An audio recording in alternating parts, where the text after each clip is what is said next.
Hi, I'm Sarah from The Upcoming. Such a pleasure to have you here with Thank us you. in London. Huge congrats on the amazing film. Thanks so much. I guess when they first approached you with this idea of going back to the origins of Megatron and Optimus Prime, a bit of a different story in the Transformers universe, but also the fact that it's not going back to animation after so many films in the live Yeah. action sphere. What was your first thought, and why did you want to take on the project? My very first thought was another Transformers film because this would be the eighth one, I think.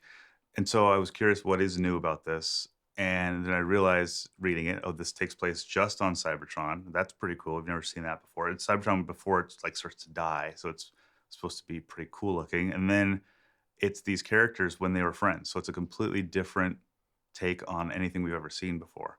And there's also no humans in the movie, which allows all the humanity to come through these characters. So all of those things were just like, yes, yes, yes, yes, I have to do this. First of all, I was like, I want to see this movie. And then I was like, well, they're offering me the chance to make it, so I should probably do that. And how familiar were you with the Transformers universe, and how much did you have to go back and understand, going back to the comics and Yeah. the animation and the other movies and immerse yourself in the world? Well, I grew up with the original series, and it's one of the things that made me want to get into animation and eventually become a director. So it's kind of coming full circle. But what was great was having Hasbro there, right there for anything I needed. So any kind of lore, which there is a ton of Transformers lore that I did not know, they would give me anything that I needed to read about different versions of it, or if we needed access to toy designs from the past, or anything at all. So it was a really fun sandbox to play in. And of course, you're no stranger to this kind of work. I mean, with your amazing work on Toy Story 4, very Thanks. justly with its Academy Award, one of the most beautiful animated films, but one that also works on so many different levels. I mean, Hmm. there's so many adult themes there. And I guess what's great about going to this origin story is we're humanizing Hmm. the Autobots, and we're seeing their personal dreams and hopes in a way that we haven't been able to see in the other films. And there's also a lot of funny moments. So was that really important in the script to get all that in there?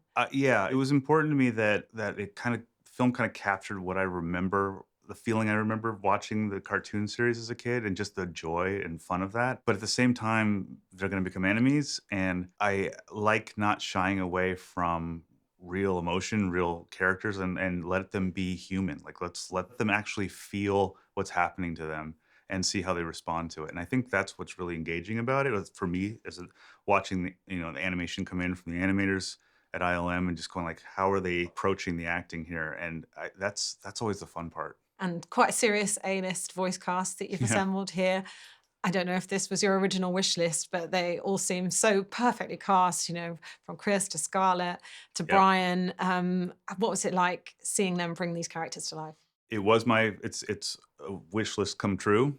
And it was so much fun to collaborate with them all. And they're all fans of Transformers. Some are hardcore fans. I talked to Keegan; knows everything, pretty much, and Brian as well. But then it was so much fun to talk to each actor about how they can bring a piece of themselves into the role. So it's not just, oh, you're doing a voice of this character. Like, how can we make it a little bit more deeper? And I think that's why the voices feel so right, because it's not just voicing the character; it's like actually a piece of them in there.